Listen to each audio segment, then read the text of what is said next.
Merchandising. Go to teespring.com and make sure you get you a Goods T-shirt. It's where the real money's made on YouTube, not on the AdSense or all the Patreons. We need you to go and buy a shirt. That way we're no longer poor.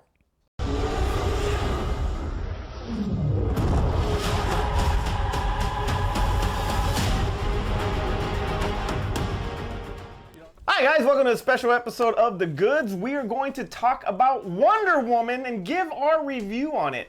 Now, I wanted to get a female's perspective on the film, so Terrence will not be here today. He's actually behind the camera or in the kitchen somewhere. So Carla is actually going to be joining me on this review. Now, when we do our reviews, we normally do it in the same kind of context as far as how we execute our You Don't Hates. So we're going to break down the movie in plot, acting, directing, and special effects. And then after that, hey, you know what? You decide on whether or not we make valid points or if the movie really does, you know, however you feel. Because there's a lot of people that are not liking this movie. And I'm one of them. And Carla is one of them. Yes. So let's get into it now. All right, so the plot of Wonder Woman is you find Diana Prince living in the 80s after pretty much, you know, going through everything after the World War I. And, you know, really adjusting to, you know, her role in this world. Yeah. And she's successful. She's into artifacts and all of that good stuff. So she's already making a good, you know, she's making a good life for herself. Yes. And she's also getting to know her powers, and she's getting full, you know, understanding of what she can really do. So it's starting out great. I liked it a lot. But then there's an artifact that comes up called the Dreamstone, and this Dreamstone is the Dreamstone is actually kind of like a wish, like you make your wishes on it, and it makes your wishes come true. This thing is later they found out that it is actually made from the god of lies. Yeah. So kind of, you know. You have a twist there. Yeah, you do. And in comes Pedro Pascal, who is fantastic as a Mandalorian. Yes, talking about disappointing things. But then he comes in here and he plays Max Lord, who pretty much has his own agenda in regards to the stone, and there you have it. And it causes all this conflict and craziness. I mean, from the plot standpoint, I so much things to say. Say it. You know what you got to say. You got the 4. I like the plot. It was not that. It's interesting. It was different. So I liked it, but go ahead. I think that it had a lot of holes in it. Okay, because like what? For example, and are we okay to say like spoilers or stuff like that? I mean, whoever Terrence. is watching this. This is actually a spoiler review, Terrence. Yes. There it is. Okay. Spoiler review. Yeah, Okay, go. Okay. Keep it to like the premise setup. Oh, so difficult. Okay. It's just like basically, okay, the end. I'm not saying what happens, but it gave me a lot of questions in terms of the stone and actually what happened with the villain, or in this case, Pedro Pascal. Yes. Max Lord. So, like the connection between them, if you guys have seen the movie, for me, I didn't understand that, especially at the end, how like certain. Just a premise. What? No, certain choices that he makes. Anyway, so I'm not so convinced about that. Then I was not so happy about like Cheetah and the whole role that he played. I think that it starts with a lot of focus on her and how she becomes Cheetah, but then she gets not so much attention after everything happens with this other character, and like the whole like attention goes to him rather than her, and she's the like prime time like villain for Wonder Woman.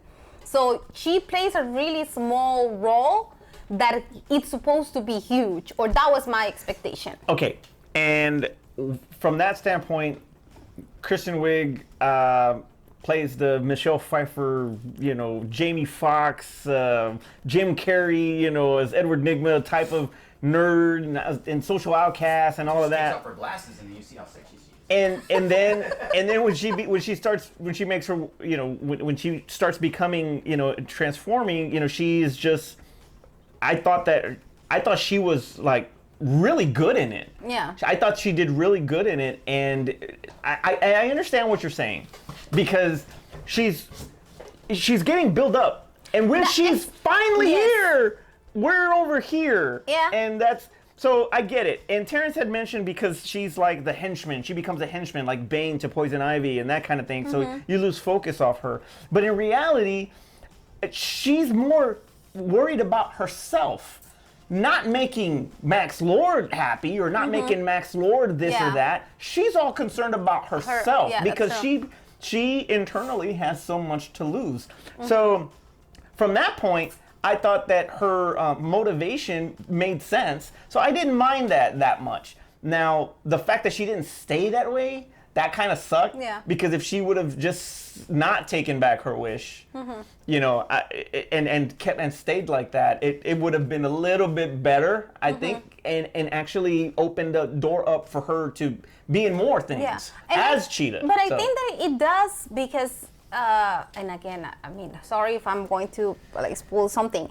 You don't actually know what is going to happen to her. Like it gives like an open like chapter there that maybe like she can probably like continue to be in another movie, and I hope that I don't know if like it will be good if she does or not, but it's like the process that she makes, and that is a really good thing, the transformation that she goes through and how she just really wants to be her, like Diana, and like that's his whole like picture and wish in her head, and how you see that transformation. I think that was really cool. I think that they screw it up how they end like the character, or how the like the main attention to it, like it just like falls down. If they were gonna go the route that they did in a way where, you know, she's playing like Michelle Pfeiffer played Selena Kyle and then goes into Catwoman at the end of Batman Returns, when they show her at the end laughing, looking at the bat signal, that would have been cool. If if they kind of stuck that to where I'm not giving up my wish, haha, and whatever, and then they show her,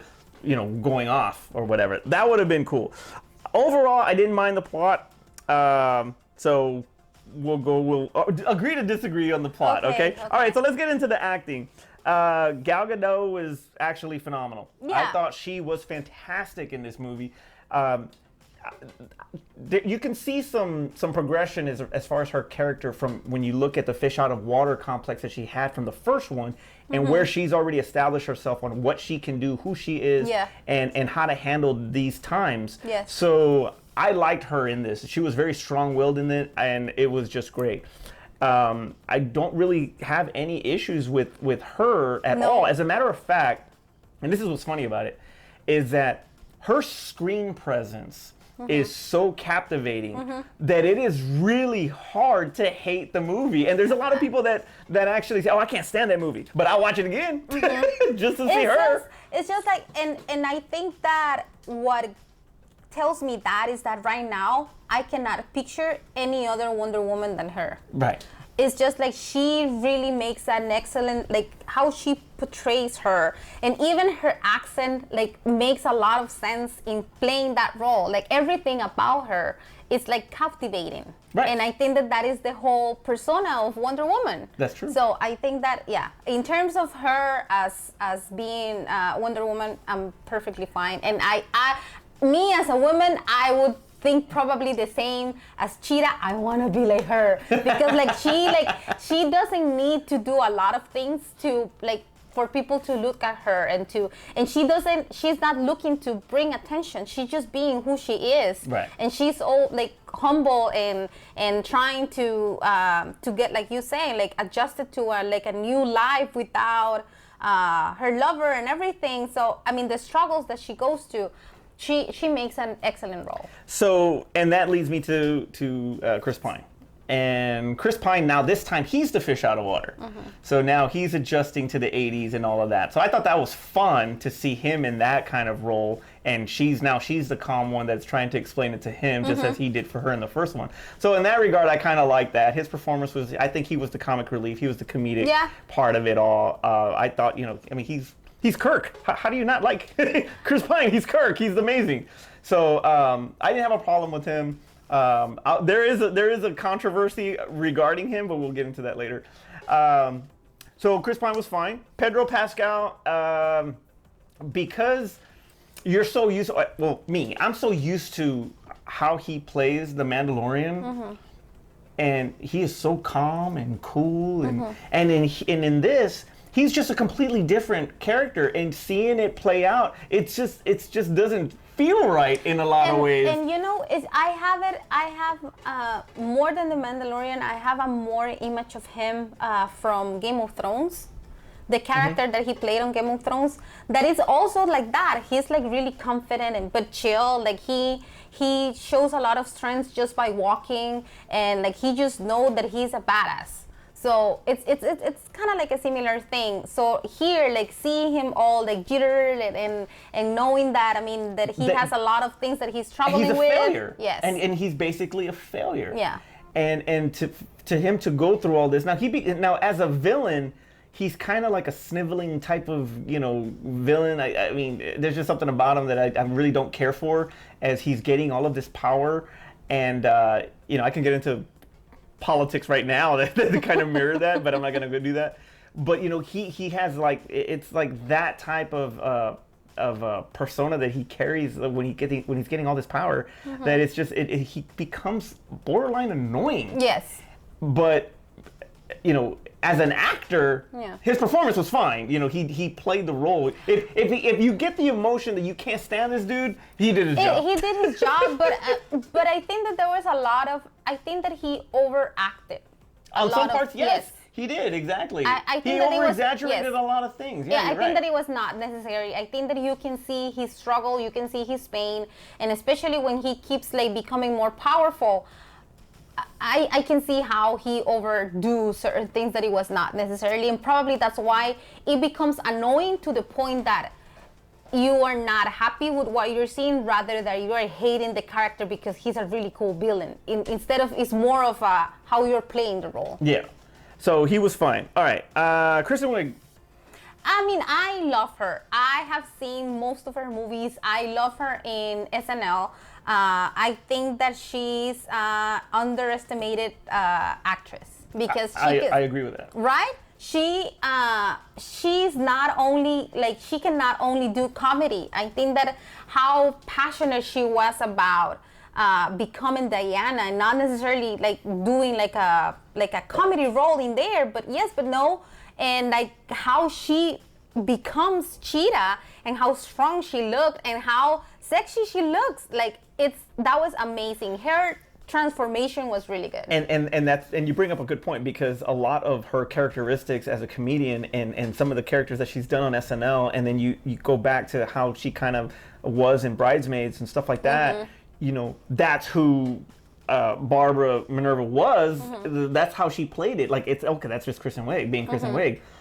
But then as she starts getting confidence in changing her style and all that, she looks freaking amazing. Like, damn, like very nice. And I'm not just physically, but just how she's carrying herself. It's like a completely different person. So in that regard, I thought her acting, like, she did really, really well in that. The scene that she does when she's walking into the party, like with whole new look and everything, that was an amazing scene. It was a great shot. Yes, and I have to say that maybe in that particular party, she looked even better than Diana. Maybe. Because I think like how she looked, I think that she even like changed the way that she talks. So I think that her transformation was, I love her in that movie. Yeah, she was great in that movie. Okay, directing. This movie's directed by Patty Jenkins, who came back to direct after she directed the first one. There was some approaches. Her approach to this was, you can see the empowerment still remaining when it comes to the female characters about it. So I liked that. Her continuation as far as Diana's progression, I liked that as well. But there were some parts that just were too obvious that were going to happen, too cliche, too much. Now, okay, so Superman, the first Wonder Woman, there was a lot that mirrored the 1978 version of Superman, Richard Donner's 1978 version of Superman, and that's how the way they did Clark Kent as a fish out of water type of person in Metropolis. That's, it was funny. She did the exact same approach for Wonder Woman, the first one, the exact same way. It was a lot like Donner's cut. Now you fast forward to 1984 for Wonder Woman, and her losing her powers, and sorry, spoiler anyway, but her losing her powers and her becoming whatever, vulnerable and all that. for Love, that's like Superman 2. Yeah. Now, that was not directed by Richard Donner, but it was still Superman 2. Superman 2, you know, Clark Kent gives up being Superman so he can be with his love, so he can be with Lois. But he's actually means more to the world, so he has to give that away. He's got to let that go to be who he has to be. And that's exactly what happens in this. Yeah. So there's a lot of similarities in the first two Superman and the first two Wonder Woman. Coincidentally, they're both DC, but regardless, that approach that she used on that, I thought that she could have done something a little bit more original. Yeah. And I think that would have probably helped it a lot. But she did good, but it just would have helped. How he comes back also. I was not so thrilled about it. That was one of the like loopholes there that didn't make a lot of sense to me. Well, that's how she sees him. Yeah, but So the character, so the audience needs to see what she sees. oh, I mean, I understand that. There's other like movies that I mean relates to that particular situation, but I don't know. I in terms of like, for example, fighting scenes, I was expecting a little bit more, because like basically you have like 3 main fight scenes and that's it. To me, that is the ones that I can recall right now. It's like the very beginning, that I'm not spoiling anything because it's all on the trailers. That is like the mall. That's one. Yes, that's one. The one at the White House. That is the other one that I can recall. Two. Because That's with when Cheetah like actually comes there. So that's 2. And then the one at the end with her, like Cheetah having Full the Cheetah. whole full Cheetah, and her with the armor. That is another problem that I had with that. So those are the 3 main like fights that I can recall. And you saying that because the fight scene at the mall. The fight scene at the mall is what causes the investigation by the FBI for the stuff that they were trying to steal. So her stopping that causes pretty much the root of what the movie's about. In Superman 2, it happened the same thing. when he takes the elevator with the bomb and he throws it in space, it releases the 3 villains from Krypton, and that's the freaking main thing. So damn it, it's the same as Superman 2. I mean, I didn't watch that, but now that you gotta see Superman 2. You gotta watch Superman 2. But anyway, for all you out there, you know what I'm talking about. All right. So yes, and you're right. It was only 3 fight scenes, and they could have been longer. Now we talk about the armor. Okay, so the armor, they made it such a big deal. Yes, it was so disappointed how like it turned out. Yeah, and it was like, boom, you put it on, boom, a couple fight scenes and it's over. Yes. Let me take the wings off now. It's like, basically... You just had it on! Yes, and no, it's like, it looks like when she was a little girl and she was like admiring it and how like everybody was fighting for it.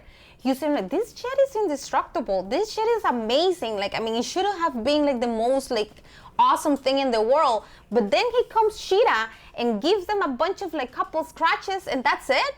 So I'm like, dude, really? Like, you built up this great armor that you gain out of a lot of effort, and this comes like this lady and no. But see, I guess maybe because her wish and that stone was so powerful that it could do that.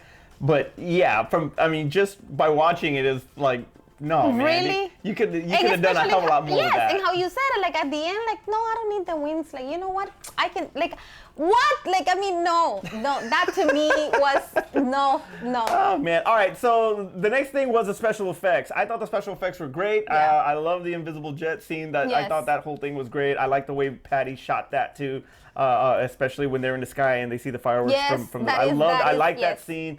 That is So she really did cool. really good on a lot of those shots.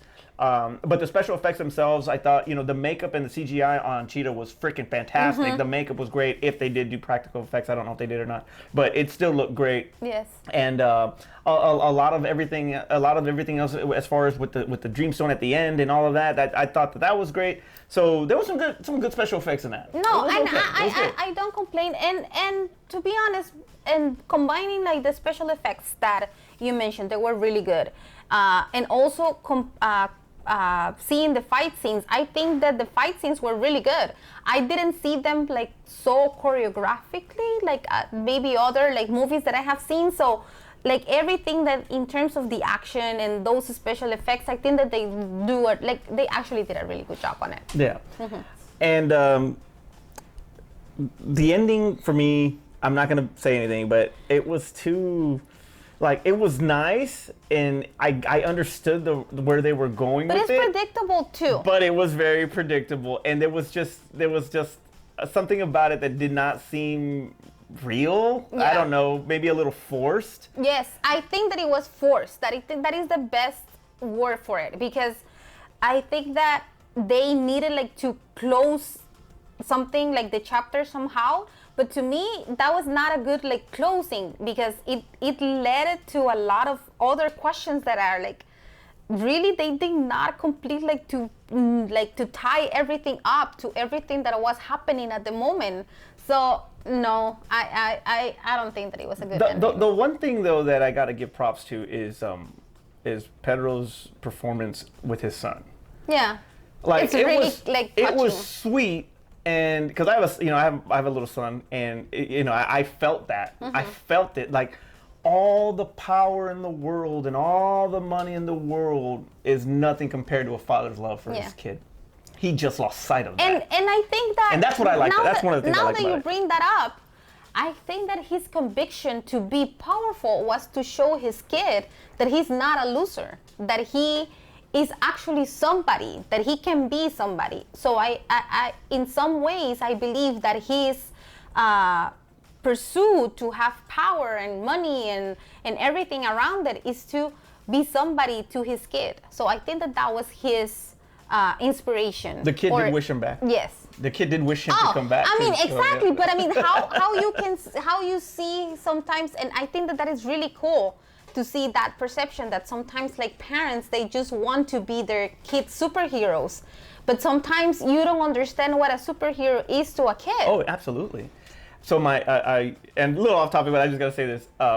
My son, he's into video games right now, so he'll say stuff about video games, and, and I wish I had all this money so I can have all these video games. It's like, well, what if I just bought you games and never spent time with you? I said there's more important things than money. Yeah. Like time. I said, what if I gave you and bought you anything you wanted, but I never spent time with you? Like, here you go, bye. Yeah. And I leave. And I mean, the look on his face was like, real sad. Like, no, I want to be with you. It's like, exactly. Yeah. So going back to this, and like, it was just really telling of how, like you said, his kid was really the root of everything he was trying to do in the first place. And when danger came to him, he dropped everything because none of that was important. Exactly. The thing was with me is like, what happens to him? He's got to pay for his freaking crimes, and even though the world is not going to believe that that's what was happening, but Diana Prince knows that that's what it was. So what is she? And gonna she's do? all about like truth and justice and all that justice. stuff. Exactly. So, yeah. All right. Now, are you familiar with the original Wonder Woman, Linda Carter? Yes, I mean I have seen some of Okay, so Linda Carter coming out at the end was pretty great. That was really cool. I was like not that. expecting that at all. When I saw her like walking, I thought that it was her. I thought that it was like Diana, not necessarily like the Wonder Woman today. Yeah, you thought it was Gal Gadot. Because yes, I did not see that coming. So when she turns around and you see her face, you were like so amazed by that. So I think that was a really I like that homage. That was pretty cool. Yeah. So okay, so the movie has grossed $118 million worldwide. It is the most streamed movie like ever. Like #1 streamed movie of all time. Oh my God. And all of that during a pandemic is freaking amazing. Yeah. So that's kudos to them on that. You know what is going to happen with that? What's that? People are going to realize that it's not necessary to have a movie like this great that built up so much expectation to just be like at the theaters. Like people can still like stream like that at home and it can be a success. Yeah, well, a lot of this is from a lot of this is from the theaters. Oh, really? Yes, but Oh, okay. I don't think they've shown how much money it's made from the streaming. Oh, okay. But it's made over $100 million in the theaters. But I mean, the fact that they are doing both. And because it gives people a choice, and Terrence and I have talked about this so much as far as giving people a choice. There are some people that are taking, and even theater companies that are actually taking the necessary precautions to continue your normalcy when it comes to your escape, to watching a movie, I always say movie theaters, it's not about, they don't save lives like first responders. They don't say. But it's experience. But no, not just that, but they build relationships. How many first dates start at movies? That's so true. So they build relationships, and I think that sense of normalcy that the theaters are able to do, if studios give them a chance, that part can still continue. So, so really kudos to that. Now the '80s part of it. So you saw some movies that took place in the '80s that were really nostalgic, and they were successful because of the age. And the adults now, I mean, I'm 46. So back, like, my childhood is the 80s. So the nostalgia of the 80s is something that sells. You look at It, Chapter 1. Yeah. All 80s, right? And it felt good. So it made so much money, and that was part of the reason, because it was in the 80s. So I thought that it taking place in 1984 was good, but it didn't have the same nostalgia that a movie like It did. So the nostalgia didn't work for it being in the 80s. It's just like, I mean, it's weird because you have the ear in the title of the movie, but not necessarily you feel like connected to that during the entire movie. Right. So I understand what you're saying. I think that it doesn't like bring back, oh, I remember that, or oh, correct, yes. exactly. So there was nothing like, you look at Captain Marvel, which took place in the 90s, and she crash lands in a blockbuster. Yeah. Like right then and there, you're like, oh, that's cool, it. right? So in this one, there was really nothing. Yes. Like nothing iconic Yes, to nothing, the era. nothing that you really thought like this movie's taking place in the 80s. Rather than just like the crazy outfits that you see, but not necessarily something that people were. So really I feel. thought it taking place in 1984, it really didn't do much for the movie. That's true. So, I didn't see it in that way, and that's true. I don't think that people would not feel connected to say like, oh my God, I remember that from when I was like whatever. I mean, not even the music. There wasn't that many music from the 80s that were on there. So so you look at The Wedding Singer that had all this 80s. Like, oh, that's awesome. Or you look at the success of Stranger Things, because Stranger Things pretty much takes place in the 80s. So you have, and then again, like I said, It Chapter 1. So you have all of this stuff that really makes you think back, and you're like, oh man, reminiscing, right? This one does not make you do that. No. This movie does not make you at least have another side piece of wanting to like this movie from a nostalgia standpoint. It doesn't give you that. So I don't think it taking place in 1984 really mattered, to be honest with you. Okay. Okay, so the cinema score was a B+. But the Rotten Tomato score was 61%. After it starting out so high, once the more reviews came out on it, it dropped down to 61. It is considered, or actually it is, the lowest rated in the DCEU. No way! Of all? Of all, which I want to say part 1 is probably the highest rated, right? Maybe? So yeah. Okay, so the controversy on this movie. Oh my God. I just read this. This is insane. So let me see if I can find this. Okay, so the controversy. All right. You know what I'm talking about? So the film, okay, I'm reading this from Wikipedia, so give me a break. The film garnered criticism for the plot point of Steve inhabiting the body of another man who remains unnamed and is credited only as Handsome Man. It has been argued that the man's body is used without his consent as it is put in danger of Diana and Steve. And the film implies that Diana and Steve had sex in the man's body. Yeah. Controversy sparked over the film's lack of acknowledgement of what happened to the man while Steve was inhabiting his body, as well as Diana and Steve not appearing to consider the issue of consent, even if Steve is coming back but in another man's body, was not any of the characters' intentions.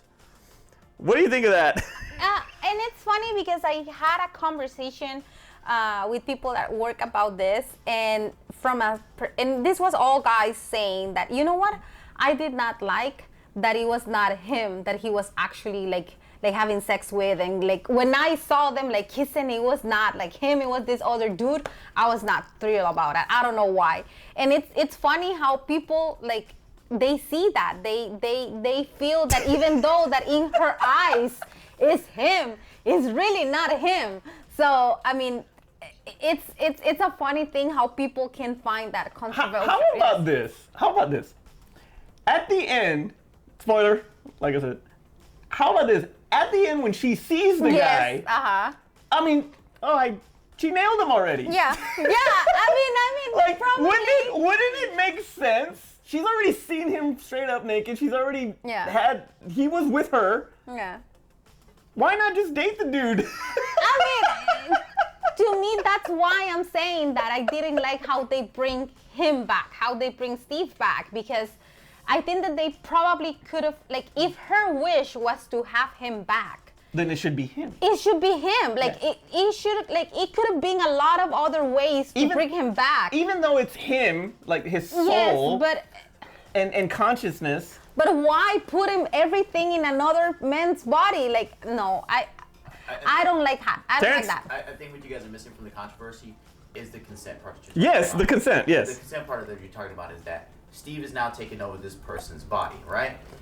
Where's the other man's soul? Where's his consciousness now? Is he trapped inside this body? And at that point, he didn't give his consent for her to have sex with him. And he knows, what's happening. In a sense, he is being raped. Yeah, Right. I mean, that's very true. No, that's very true. That's where the controversy comes from. It. There was another article that was posted where Patty Jenkins is actually backing a fan theory with it, that to treat it like Freaky Friday or Big, that Steve Trevor took over his body and then he took over. They were body swapped. But if that's the case, did that dude die? Yes. Is he in heaven now? How does that work? Yeah. So, Because as of right now, it's All of Me with Steve Martin, Lily Tomlin, where she's in the body too with him. So And that's the way they show it. It's like they're in the same body, and Patty Jenkins signed off and it was like, oh, it's a body swap. Now- And it's like there's No, other it's body. That not. body's been decomposed for about 7 yes, years. so now. no. but it's that not. would have been that would have been a twist to the character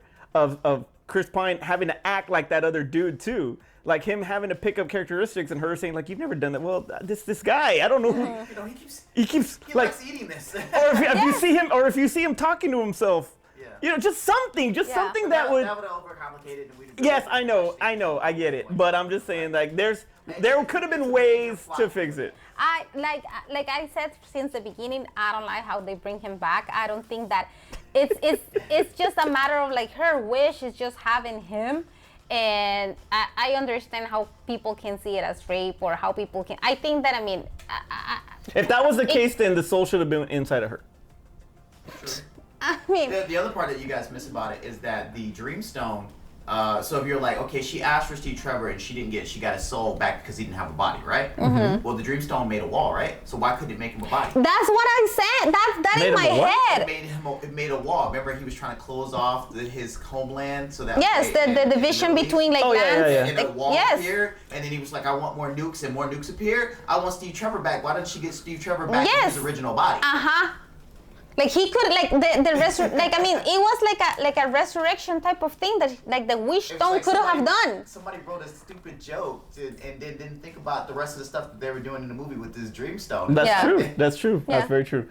Who wished for the wall? The dude, the oil guy. The oil guy oil did. guy. That's right. He reached Okay, so that's the controversy. Let us know what you think in the comments below. I think that I get it, and it's a plot hole. You know that okay, fine, it's wrong, but I mean, it's like, is it really that? It's just Yeah, a, I know. the man got to It's not a sleep big with Wonder deal. Woman. Fine. Like, I mean, I'm not complaining. I'm not saying that it's so bad. What I'm saying is that if you try to make sense out of it, it doesn't have like a real source of an explanation of how that happens and what happens with the whole soul like swap thing. Right. So they could have done something You're easier. right. You're right.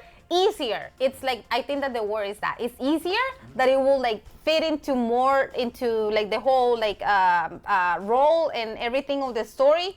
So it wouldn't be like so complicated. The real tragedy is that he don't get to remember it. That's very true. That's You don't know. But You don't know if he even what's does. even worse is that she does. Yeah. All right. So that's our review. Overall, it was I liked it. Carla didn't. Terrence is they're both kind of meh on it. There are some good points. There are some bad points. It's not a perfect film. It's not better than the first one. It's better than some of those older straight to TV Wonder Woman movies. Like the Adrian Palicki one?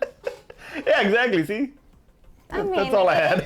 I mean, overall for me, I think that it was entertaining. I think that it was more directed to like a more family like type of thing, more than being an actual DC movie that it's more like dark, like how that is how you know DC. So how it was more like upbeat and lightning and more like fun to watch and easier to watch. I think that is what it got me a little bit conflicted. And now another thing that people have been talking about is if she's already learned how to fly, why isn't she flying in modern time when she meets Batman?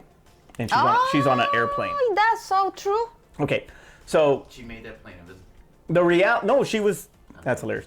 But I think it was more of her trying to fit in more than just flying. Mm-hmm.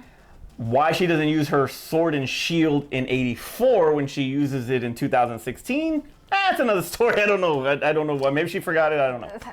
There's a lot of things, again, like the connection between some of the movies, and it happens, especially when it's not necessarily the same director and it's not necessarily the same people involved in the production. I can see how they miss certain things.